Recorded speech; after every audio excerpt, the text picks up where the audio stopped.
सलामकुम स्टूडेंट्स, क्या हाल है।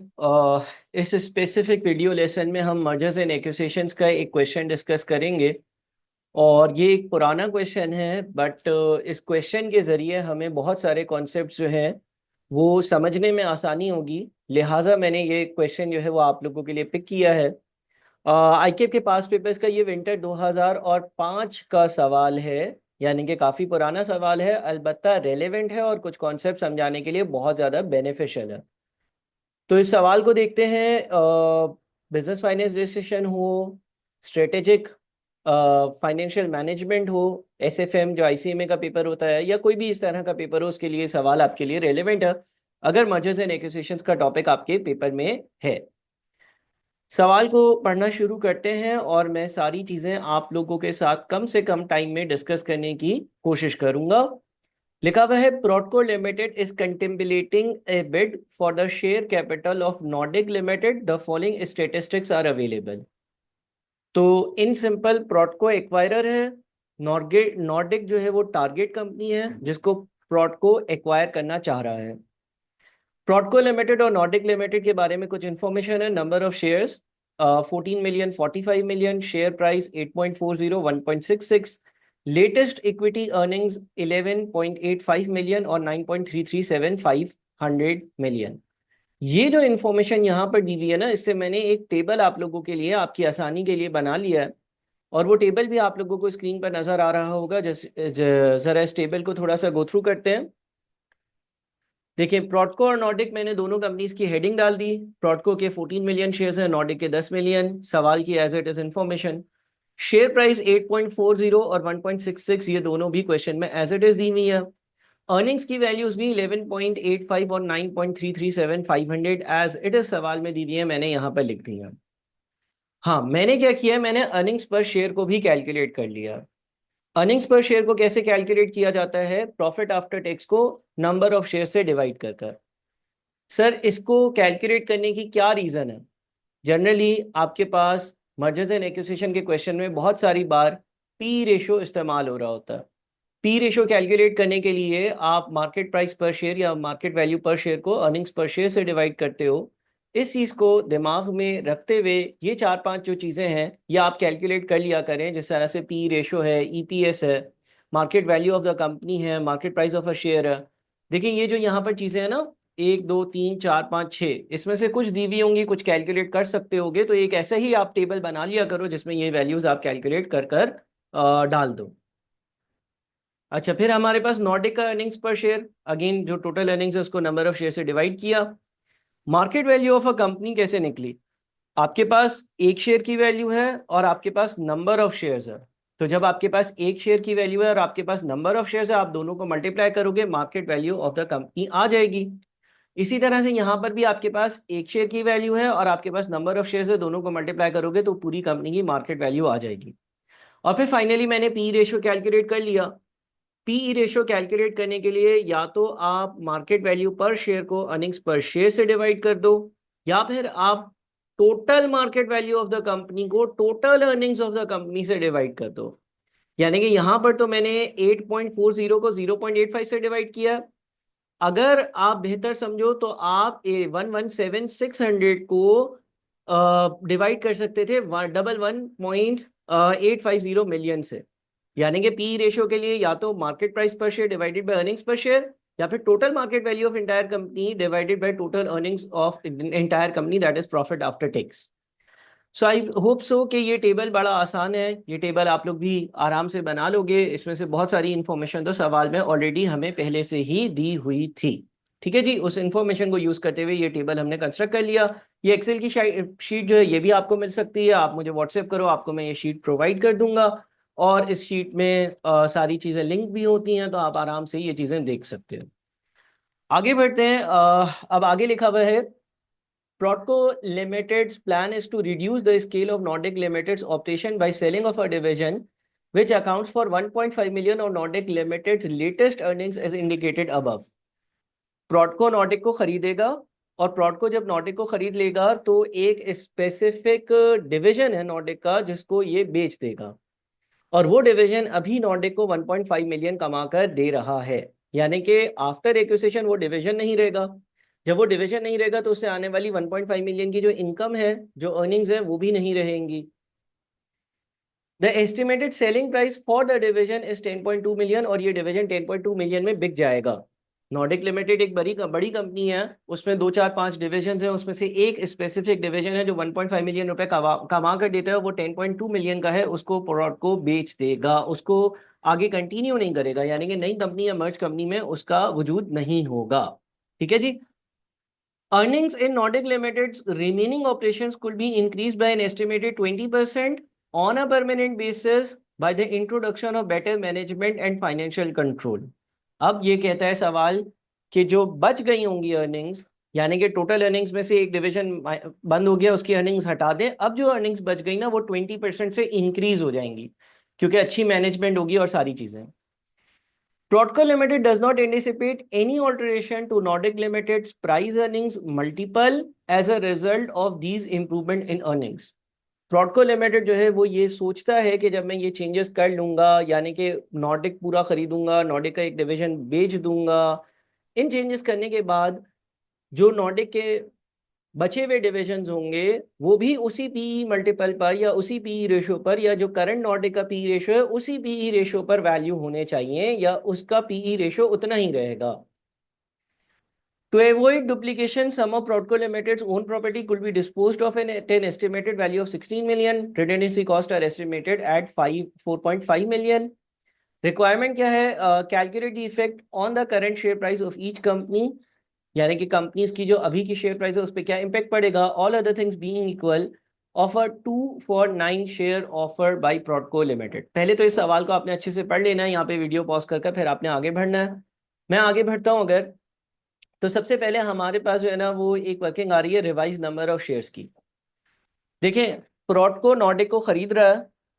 अब जब प्रोडको नॉर्डिक को खरीद रहा है ना, तो वो ट्रांजेक्शन हो रही है शेयर फॉर शेयर एक्सचेंज से, यानी कि प्रोडको नॉर्डिक को खरीदने के लिए पैसे नहीं दे रहा, बल्कि नॉर्डिक को कह रहा है कि मैं तुम्हारे सारे एसेट सारी लाइबिलिटीज ले लेता हूं और तुम्हें नई कंपनी के कुछ शेयर्स इशू कर दूंगा, तो तुम नई कंपनी में शेयर होल्डर भी बन जाओगे। तुम्हारी पुरानी कंपनी का वजूद खत्म, तुम्हारी पुरानी कंपनी की एग्जिस्टेंस खत्म, तुम्हारी पुरानी कंपनी के शेयर्स को हम कैंसिल करते हैं और तुम्हें नई कंपनी में कुछ शेयर्स दे देते हैं। यानी कि जो पुराने शेयर होल्डर्स हैं नॉर्डिक लिमिटेड के, वो नई कंपनी में भी शेयर होल्डर्स रहेंगे। अब देखिए, जब ये ट्रांजैक्शन हो जाएगी तो टोटल शेयर्स क्या होंगे। प्रोडको जो है वो एक्वायरर है, इसके अभी 14 मिलियन शेयर्स हैं इशू। ये 14 मिलियन शेयर्स जिन 14 मिलियन लोगों के पास है उनके पास होंगे ही होंगे। नॉर्डिक लिमिटेड के जो शेयर होल्डर्स थे, अभी जो ये कंपनी थी उसमें इनके शेयर होल्डर्स के पास 45 मिलियन शेयर्स थे। As per the statement in the question ये लिखा जा रहा है कि of a 2 for 9 share offer by Prodco limited. 2 for 9 का मतलब ये होता है कि हर बंदा जिसके पास कंपनी के 9 शेयर्स हैं उसको नई कंपनी में 2 शेयर्स दिए जाएंगे। हर बंदा जिसके पास नॉर्डिक में 9 शेयर्स हैं उसको नई कंपनी में 2 शेयर्स दिए जाएंगे। या इन अदर वर्ड्स, किसी के पास 90 शेयर्स हैं तो उसको 20 शेयर्स दिए जाएंगे। किसी के पास 900 शेयर्स हैं तो उसको 200 नए शेयर्स दिए जाएंगे। किसी के पास 9000 शेयर्स हैं तो उसके 9000 शेयर्स लेकर उसको नई कंपनी में 2000 शेयर्स दिए जाएंगे। इसी तरह से किसी के पास अगर 90 मिलियन शेयर्स हैं तो उसको 2 मिलियन नए शेयर्स दिए जाएंगे। या 90 का आधा 45 मिलियन शेयर्स हैं तो 1 मिलियन नए शेयर्स दिए जाएंगे। अब इसकी वर्किंग कैसे होती है, देखिए मैंने यहाँ पर सेल O10 में ये वर्किंग करी है। करा क्या है, मैंने 45 मिलियन को मैंने 9 से डिवाइड किया और 2 से मल्टीप्लाई किया। 45 मिलियन एग्जिस्टिंग शेयर्स थे, मुझे 45 मिलियन को 9 से डिवाइड कर ये पता चल गया 99999 शेयर वाले कितने लोग हैं, और हर किसी को 2 शेयर्स देने तो 2 से मल्टीप्लाई कर दिया। यानी कि वो 45 मिलियन शेयर्स अब कैंसिल हो जाएंगे और उन 45 मिलियन शेयर्स के अगेंस्ट लोगों को 10 मिलियन शेयर्स मिल रहे होंगे। ये जो नॉर्डिक के शेयर होल्डर्स पहले नॉर्डिक में थे, अब वो प्रोडको का पार्ट बन गए होंगे, प्रोडको कंपनी का हिस्सा बन गए होंगे, प्रोडको कंपनी में ही होंगे, नॉर्डिक का कोई वजूद नहीं होगा। यानी कि अब जो प्रोडको होगी इस ट्रांजैक्शन के बाद उसमें 24 मिलियन शेयर्स होंगे। 14 मिलियन वो वाले जो पहले भी थे आज भी हैं, और 10 मिलियन नए शेयर्स का इशू किया गया है इस ट्रांजैक्शन के अगेंस्ट। यानी कि मैंने नॉर्डिक वाले शेयर होल्डर से सारे एसेट सारी लाइबिलिटीज ली और नई कंपनी में उनको 10 मिलियन शेयर्स दे दिए। बोला आप भी अब नई कंपनी के शेयर होल्डर हो, आप हमारे साथ काम करो, हमारे पास 14 मिलियन शेयर्स हैं, आप आए हो मोस्ट वेलकम, आपके पास 10 मिलियन शेयर्स हैं, टोटल कंपनी में 24 मिलियन शेयर्स हैं। तो ये मैंने रिवाइज नंबर ऑफ शेयर्स की एक वर्किंग कर दी। अच्छा, earnings of Nordic portion of the business post acquisition. Acquisition के बाद क्या होगा कि प्रॉडको और नॉर्डिक दोनों कंपनीज एक हो रही हैं, प्रॉडको और नॉर्डिक दोनों कंपनीज एक हो रही हैं, लेकिन नॉर्डिक वाला जो हिस्सा है इस बड़ी कंपनी का, नॉर्डिक वाला जो हिस्सा है इसकी अर्निंग्स क्या होंगी। तो सवाल ने ये कहा था कि करंट अर्निंग्स तो देखें 9,337,500 है, एग्रीड, ये तो क्वेश्चन में एज इट इज लिखी हुई है। सवाल ने ये लिखा हुआ था कि प्रॉडको जैसे ही नॉर्डिक को खरीदेगा तो प्रॉडको जो है वो एक हिस्सा नॉर्डिक का या कोई डिवीजन या कोई यूनिट या कोई एक स्पेसिफिक शोरूम एक स्पेसिफिक जगह बेच देगा। वहां से 1.5 मिलियन की कमाई होती थी। अब जब वो बेच देगा तो वहां से वो जो कमाई होनी थी वो भी नहीं होगी, यानी कि 1.5 मिलियन जो है वो डिस्पोजल ऑफ बिजनेस डिवीजन है। तो हमारे पास रिमेनिंग अर्निंग्स बच गई 9,337,500 में से 1.5 मिलियन माइनस कर 7,837,500। फिर सवाल में एक और बात लिखी हुई थी, earnings in Nordic limited remaining operations could be increased by an estimated 20% on a permanent basis by the introduction of better management and financial control. यानी कि क्योंकि नॉर्डिक प्रॉडको का हिस्सा बन जाएगा, इसके पास बेटर मैनेजमेंट होगी, अच्छे लोग होंगे, ज्यादा बेहतर क्वालिफाइड होंगे, तो ये जो अर्निंग्स हैं बची हुई ये 20% ज्यादा हर साल मुझे मिल रही होंगी। इसका मतलब ये हो गया कि मैंने 7,837,500 को 1.2 से मल्टीप्लाई किया 20% इंक्रीज करने के लिए। तो ये जो नॉर्डिक वाला हिस्सा है, अब प्रॉडको नॉर्डिक एक ही कंपनी है, प्रॉडको और नॉर्डिक एक ही कंपनी है, लेकिन सवाल ने हमें इस तरह की इंफॉर्मेशन दी कि जो नॉर्डिक वाला हिस्सा है उसकी आप अर्निंग्स को कैलकुलेट कर सको। और सवाल ने ये कहा कि ये जो नॉर्डिक वाला हिस्सा है इसकी अर्निंग्स को पहले 1.5 मिलियन से कम करना है, एक डिवीजन बेच दिया है, बची हुई अर्निंग्स को 20% से बढ़ाना। तो प्रॉडको और नॉर्डिक एक ही हो गए, अब एक ही कंपनी है, लेकिन इसमें से जो हिस्सा नॉर्डिक वाला है जो मेरे साथ मिला है, जो नॉर्डिक के शोरूम्स हैं, जो नॉर्डिक की ट्रेड लाइन है, फैक्ट्री है, वहां से अब जो अर्निंग्स आ रही होंगी वो 9,405,000 आ रही होंगी। तो ये मैंने एक अगली वर्किंग आप लोगों के लिए करी। अच्छा, अब हमें कैलकुलेट करना है कि ये जो नई वाली कंबाइंड कंपनी होगी, एक्विजिशन की ट्रांजैक्शन के बाद वाली जो कंपनी होगी, जो बड़े लेवल वाली कंपनी होगी, उसकी टोटल वैल्यू क्या होगी। अब इंटरेस्टिंगली इंटरेस्टिंगली इंटरेस्टिंगली इस सवाल में एक ट्विस्ट है। जनरली पी रेशो के सवालात में हम नई वाली कंपनी के टोटल प्रॉफिट आफ्टर टैक्स को कैलकुलेट करते हैं और उस टोटल प्रॉफिट आफ्टर टैक्स को एक सर्टेन पीई रेशो से मल्टीप्लाई करते हैं। आई रिपीट, जनरली इस तरह के सवालों में हम नई वाली कंपनी का total profit after tax calculate करते हैं और उस प्रॉफिट आफ्टर टैक्स को एक सर्टेन पीई रेशो जो सवाल में दिया हुआ हो उससे मल्टीप्लाई करते हैं। अब इस सवाल में बात सारी ये है कि यहाँ पर अगर हम ये वाला स्टेटमेंट देखते हैं तो लिखा हुआ है Prodco limited does not anticipate any alteration to Nordic Limited's price earnings multiple as a result of these improvement in earnings। यानी कि सवाल हमें ये हिंट दे रहा है कि इवन आफ्टर एक्विजिशन जो नॉर्डिक वाला हिस्सा होगा, जो नॉर्डिक की अर्निंग्स होंगी, वो नॉर्डिक का जो करंट पीई रेशियो है उस पर वैल्यूड होंगी।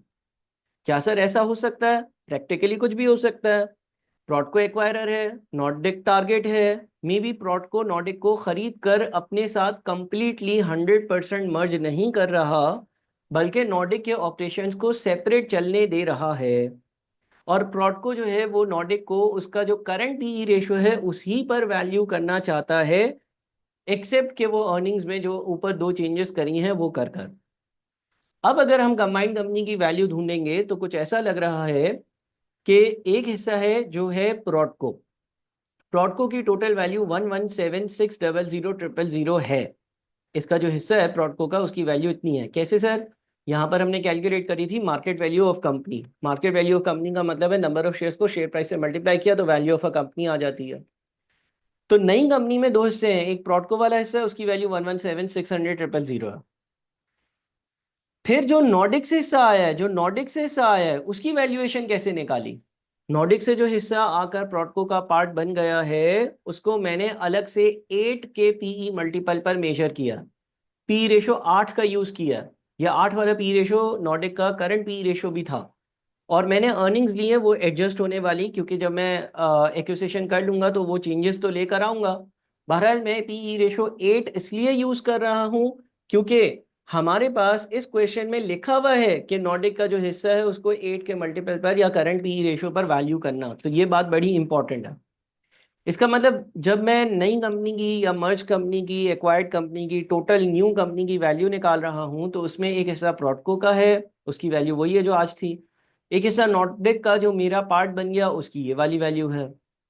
इसके बाद कुछ वन टाइम ट्रांजेक्शन्स है। देखिए जब कोई वन टाइम ट्रांजेक्शन होती है ना उसका इम्पेक्ट मैं अपनी रेगुलर अर्निंग्स में नहीं लेता। मिसाल के तौर पे लेट से एक कंपनी है जिसका पी रेशो 5 है, जिसका प्रॉफिट आफ्टर टैक्स 500 है। आपको कोई बोलेगा कि इस कंपनी की वैल्यूएशन निकालो तो आप बोलोगे based on P ratio model, आप बोलोगे 5 मल्टीप्लाइड बाय 500 दैट इज 2500। अब यहां पर ये बात याद रखिएगा कि ये जो आप प्रॉफिट आफ्टर टैक्स की वैल्यू को पी रेशियो से मल्टीप्लाई कर रहे हो तो उस प्रॉफिट आफ्टर टैक्स की वैल्यू में अमूमन वन ऑफ ट्रांजेक्शन्स नहीं होती। वन ऑफ ट्रांजेक्शन्स का मतलब है जो एक बार कंडक्ट हो रही हो। पी रेशियो इज एक्चुअली अ सम और aggregate of discount factors of all future years earnings. अगर आप उसमें लेट से आपने उस साल जो है वो एक एसेट बेचा था जिससे 300 रुपए का गेन हुआ, और आप 800 500 के बजाय 800 इंटू 5 कर देते हो तो कंपनी की वैल्यूज में मल्टीपल 5 टाइम्स उसका इम्पैक्ट चला जाएगा। ठीक है, इसको मैंने एक सेपरेट वीडियो में भी डिस्कस किया है।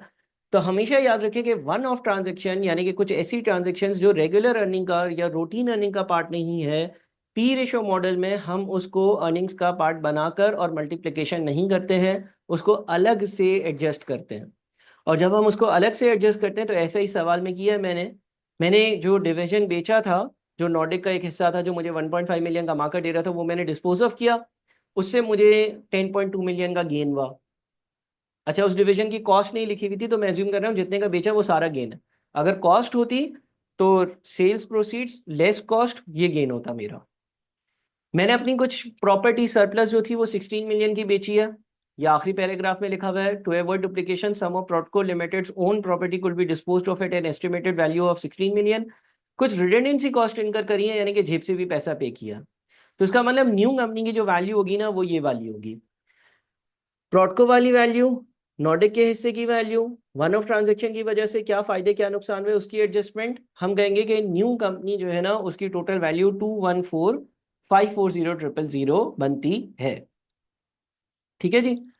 अच्छा, अगली चीज, अब ये जो है ये 214,540,000 न्यू कंपनी की टोटल वैल्यू है। नई वाली जो कंपनी है प्रोडको ने नॉर्डिक को खरीद लिया उसके बाद की टोटल वैल्यू है। इसमें इस वैल्यू के शेयर में हिस्से में वो लोग भी शामिल हैं जो प्रोडको के पहले से शेयर होल्डर थे और आज भी शेयर होल्डर हैं, यानी कि जिनके पास 14 मिलियन शेयर्स हैं।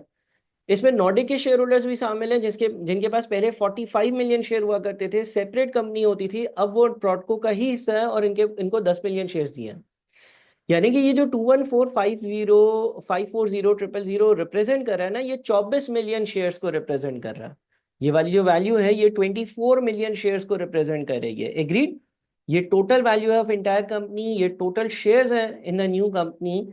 अब मैंने क्या किया है, मैंने जो है ना गेन ड्यू टू एक्विजिशन की एक वर्किंग कर दी है। कभी कभी ये पूछी जा सकती है। कुछ शेयर होल्डर्स हैं जो प्रोडको में पहले भी थे और आज भी हैं, कुछ शेयर होल्डर्स वो हैं जो पहले नॉर्डिक में थे, 45 मिलियन शेयर्स थे और आज उनके पास प्रोडको के 10 मिलियन शेयर्स हैं। पोस्ट मर्जर जो ऊपर वाली वैल्यू है इसको मैंने 14:10 के रेशियो में बांट दिया। देखिए 214,540,000 को 24 मिलियन से अगर मैं डिवाइड करूंगा एक शेयर की वैल्यू आएगी, 14 मिलियन शेयर से मल्टीप्लाई करूंगा तो 14 मिलियन शेयर्स की वैल्यू आएगी। तो ये जो 214,540,000 का अमाउंट है ये 24 मिलियन शेयर्स की वैल्यू है। इसको पहले 24 मिलियन से डिवाइड करो, मार्केट वैल्यू पर शेयर आ जाएगी, और उसको उन शेयर से मल्टीप्लाई कर दो जो प्रोडको वालों के पास है, वो 14 मिलियन है, तो उससे उनकी वैल्यू आ जाएगी जो प्रोडको के शेयर होल्डर्स हैं। नॉर्डिक वाले जो शेयर होल्डर्स हैं उनके लिए क्या किया, अगेन वैल्यू टोटल वैल्यू को 24 से डिवाइड किया, ये टोटल नंबर ऑफ शेयर्स हैं, और 10 से मल्टीप्लाई किया, ये वो शेयर्स हैं जो नॉर्डिक के शेयर होल्डर्स को दिए जा रहे हैं। प्री एक्विजिशन इनकी वैल्यूज एज इट इज ऊपर जो यहाँ पे लिखी हुई थी। ठीक है, ये एक्विजिशन से पहले इनकी वैल्यू थी, तो इसका मतलब एक्विजिशन की वजह से वैल्यू में जो इंक्रीज है, एक्विजिशन की वजह से जो वैल्यू में इंक्रीज है वो post merger minus pre merger वाला आंसर है। यानी कि आपने ऊपर वाली वैल्यू में से नीचे वाली वैल्यू को माइनस किया तो आपके पास ये बचा हुआ आंसर आ गया। ठीक है जी। यानी कि जो प्रोडको के एग्जिस्टिंग शेयर होल्डर्स हैं जिनके पास 14 मिलियन शेयर्स हैं, पहले उनके सारे शेयर्स की ये वाली वैल्यू बनती थी 117,600 समथिंग। अब उनके सारे शेयर्स की वैल्यू 125,148,333 बनती है, तो उनको इतने का गेन हुआ है 14 मिलियन शेयर्स पर। नॉर्डिक को जो शेयर होल्डर्स हैं, नॉर्डिक के जो शेयर होल्डर्स हैं, उनके पास जो नई कंपनी का हिस्सा है, नई कंपनी के जो शेयर्स हैं, उनकी टोटल इन वैल्यू जो है वो 89391666.67 है। पहले इनको 74.7 मिलियन की, इनके सारे शेयर्स की 45 मिलियन जो शेयर्स थे उनकी वैल्यू होती थी, तो इसका मतलब इनकी वैल्यू में इतने का इंक्रीज है। फाइनली मैंने ये कैलकुलेट किया कि पर शेयर इंक्रीज कितना है, तो इंक्रीज को मैंने 14 मिलियन से डिवाइड किया प्रॉडको के लिए, बिकॉज प्रॉडको के जो शेयर होल्डर्स हैं वो 14 मिलियन है। तो इंक्रीज को अगर मैं 14 मिलियन से डिवाइड करता हूँ तो मुझे पता चल जाता है कि एक शेयर होल्डर या एक बंदा जिसके पास प्री एक्विजिशन, कंपनी की एक्विजिशन से पहले कंपनी का एक शेयर हुआ करता था, कंपनी की एक्विजिशन से पहले कंपनी का एक शेयर हुआ करता था, एक्विजिशन के बाद भी उसके पास एक ही शेयर है, तो उसको इस एक शेयर पर कितनी वैल्यू का फायदा हुआ, तो 0.54 आता है। नॉर्डिक के लिए क्या करेंगे, जितना गेन हुआ है उसको 45 मिलियन से डिवाइड करेंगे। सर लेकिन ये तो अब 10 मिलियन शेयर्स रखेंगे। जी हाँ, बिल्कुल बात आपकी दुरुस्त है, लेकिन करंटली तो इनके पास 45 मिलियन शेयर्स थे ना। एक शेयर होल्डर जिसके पास 45 मिलियन में से एक शेयर है, वो ये सोचेगा कि मैं नई कंपनी में जाऊंगा, या लेट से आप इसको यूं सोच लें कि आपके पास 9 शेयर्स हैं, 9 शेयर्स की आप वैल्यू निकालें आज के हिसाब से, और फिर आपको नई कंपनी के 2 शेयर्स मिल रहे होंगे, 2 शेयर्स की वैल्यू निकालें, तो आपको तो जो फायदा हुआ है वो 45 से डिस्ट्रीब्यूट होकर पर शेयर फायदा मिला है ना। अब आपके पास नए 10 मिलियन शेयर्स हैं, वो एक अलग बात है। अच्छा जी, तो यहाँ पर हमारा पार्ट ए कंप्लीट होता है। इसमें आपने कुछ चीज़ें उम्मीद है कि सीखी होंगी, और यहाँ पर मैंने ये सारी वर्किंग्स भी आप लोगों की आसानी के लिए बिल्कुल ही प्रॉपरली लिंक्ड सेल्स में कर दी है, और ये शीट आप हासिल कर सकते हैं। सेकेंड पार्ट क्या था, सेकेंड पार्ट था assume now that Prodco limited instead of making a 2 for 9 share exchange offer, ऊपर वाले शेयर एक्सचेंज ऑफर को भूल जाएं, wishes to offer an exchange which would give Nordic Limited shareholders a 10% gain on the existing value of their shares. Prodco limited इतने shares Nordic को देना चाहता है कि जिससे नॉर्डिक लिमिटेड के करंट शेयर होल्डर्स की वैल्यू में 10% का इजाफा आ जाए। Calculate what share exchange would achieve this effect assuming the synergy forecast as before, यानी कि सिनर्जिस्टिक बेनिफिट्स या सारी चीजें वैसे ही हैं, बस सिर्फ और सिर्फ आपसे शेयर एक्सचेंज रेशियो कैलकुलेट करवाया जा रहा है। अब देखिए, total value of new company, नई कंपनी की टोटल वैल्यू 214540000। जब मैं total value of new company की बात करता हूं तो इसमें प्रॉडको के एग्जिस्टिंग शेयर होल्डर्स भी हैं, और नॉर्डिक वाले शेयर होल्डर्स भी होंगे जो अब प्रॉडको का पार्ट बन गए होंगे, उनको मैंने प्रॉडको के नए शेयर्स दिए होंगे। यही पूछा जा रहा है कि मैं उनको कितने नए शेयर्स दूं। बहरहाल इसमें 2 कैटेगरी शामिल होंगी, प्रॉडको के एग्जिस्टिंग शेयर होल्डर्स, नॉर्डिक के वो शेयर होल्डर्स जिनके पास अभी नॉर्डिक के 45 मिलियन शेयर्स हैं, लेकिन अब कंपनी में उनको नए शेयर्स मिलेंगे। Value to be given to Nordic share holders with 10% increase. अब नॉर्डिक वाले ये कहते हैं, या हमारी टर्म्स ये है कि भाई जो करंट मार्केट वैल्यू बन रही है नॉर्डिक के सारे शेयर्स की, मैं इनको अपनी नई कंपनी में इतने शेयर्स दे दूं कि इनको 10% का बेनिफिट मिले, यानी कि इनके 74.7 मिलियन के सारे शेयर्स की वैल्यू है, ये वैल्यू 10% से इंक्रीज हो जाए। इसका मतलब ये हो गया कि मुझे इनको कितने शेयर्स देने होंगे, मुझे इनको जो शेयर्स देने होंगे वो सेल P6 मल्टीप्लाइड बाई 1.1, 1.1 से इसलिए मल्टीप्लाई किया कि मैं 10% के इंक्रीज का इम्पैक्ट ले रहा हूँ। मुझे नॉर्डिक के करंट शेयर होल्डर्स को इतने शेयर्स देने होंगे कि जिनकी वैल्यू 82,170,6,700 बने। जब मैं इनको इतने शेयर्स दूंगा जिसकी वैल्यू 82,170,000 बने, तो इनको 10% का गेन हो जाएगा, यानी कि इनके जो शेयर्स की एग्जिस्टिंग वैल्यू है वो 10% इजाफे के बाद इतनी बनती है। Value attributable to current Prodco company share holders, इसका मतलब प्रॉडको कंपनी के जो करंट शेयर होल्डर्स हैं उनका जो कंपनी में टोटल शेयर्स में हिस्सा होगा उसकी वैल्यू 132,370,000 बनेगी। ये कैसे सर? देखिए, टोटल नई कंपनी में 214,540,000 टोटल वैल्यू होगी नई कंपनी की, उसमें से 82.17 मिलियन की वैल्यू के शेयर्स मुझे नॉर्डिक कंपनी के शेयर होल्डर्स को दे देना है। बच गए पीछे कौन? प्रॉडको वाले शेयर होल्डर्स। तो प्रॉडको वाले शेयर होल्डर्स के पास जो शेयर्स होंगे उन सारे शेयर्स की जो टोटल वैल्यू होगी वो 132,370,000 बनती है, और ये रिप्रेजेंट करता है 14 मिलियन शेयर्स को। एग्रीड, क्योंकि प्रॉडको वालों को नए शेयर्स तो नहीं दिए जा रहे, उनके पास पहले भी 14 मिलियन शेयर्स थे, अभी भी 14 मिलियन शेयर्स होंगे। तो इसका मतलब ये हो गया कि नई कंपनी के एक शेयर की वैल्यू कैसे आएगी? 132,370,000 नई कंपनी के 14 मिलियन शेयर्स को रिप्रेजेंट कर रहा है। 132,370,000 नई कंपनी के 14 मिलियन शेयर्स को रिप्रेजेंट कर रहा है। जब 132370000 नई कंपनी के 14 मिलियन शेयर्स को रिप्रेजेंट कर रहा है, तो हम मार्केट वैल्यू पर शेयर कैलकुलेट करने के लिए इसको नंबर ऑफ शेयर से डिवाइड कर सकते हैं। एक शेयर की वैल्यू आती है 9.455, यानी कि नई वाली कंपनी का एक जो शेयर होगा उसकी वैल्यू 9.455 होगी। नई वाली कंपनी का एक जो शेयर होगा उसकी वैल्यू 9.455 होगी, क्योंकि जो 14 मिलियन शेयर्स की टोटल वैल्यू बनती है उसको 14 मिलियन से डिवाइड किया तो 9.455 आता है। अब क्या करूंगा, अब मुझे नॉर्डिक वालों को इतने शेयर्स देने हैं जिनकी टोटल वैल्यू 82.17 हो, और नई कंपनी के एक शेयर की वैल्यू 9.455 है। तो कितने शेयर्स देने होंगे उसके लिए मैं ऊपर वाली वैल्यू को, यानी कि 82170000 ये सारे शेयर्स की वैल्यू है, इसको एक शेयर की वैल्यू यानी कि 9.455 से डिवाइड करूंगा। तो मुझे पता चला कि मुझे इनको 8690,639.87 न्यू शेयर्स देने होंगे फॉर एग्जिस्टिंग 45 मिलियन शेयर्स। इसके बाद मैंने कुछ एक समरी टेबल बना दिया है।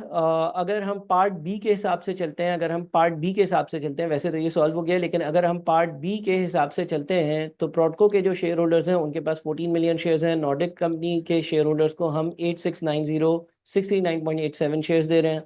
इसका मतलब नई कंपनी के ये टोटल नंबर ऑफ शेयर्स होंगे। वैल्यू जो इन शेयर्स की बनती है वो कैसे आ गई भाई, 132,370 वैल्यू बनती है, 82,170 वैल्यू बनती है जो ऊपर लिखी हुई थी, ये नई कंपनी की टोटल वैल्यू आ गई। अब आप चाहे तो 132,370,000 को 14 मिलियन से डिवाइड करें, या 82,170,000 को 8690,639.87 से डिवाइड करें, या 214,540,000 को टोटल नंबर ऑफ शेयर से डिवाइड करें, आपके पास पर शेयर वैल्यू एक ही आएगी, क्योंकि एक कंपनी के हर शेयर की मार्केट वैल्यू बराबर होती है, चाहे वो प्रॉडको के एग्जिस्टिंग शेयर होल्डर्स के पास है, चाहे वो नॉर्डिक के नए शेयर होल्डर्स को दिया गया है। गेन ड्यू टू एक्विजिशन, वही नई वाली वैल्यू लेस पुरानी वाली वैल्यू, नई वाली वैल्यू लेस पुरानी वाली वैल्यू, जैसे अभी हमने देखा था। और ये number of shares before transaction जो थे वो 14 मिलियन और 45 मिलियन थे। सो आई होप कि इस सवाल से आप लोगों को काफ़ी नॉलेज जो है वो इंक्रीज़ हुई होगी। इस सवाल को अच्छे से पढ़ें और इसकी हर वर्किंग को देखें। ये एक्सेल शीट चाहिए हो तो मुझे ज़रूर कांटेक्ट करिएगा। थैंक यू, अल्लाह हाफिज़।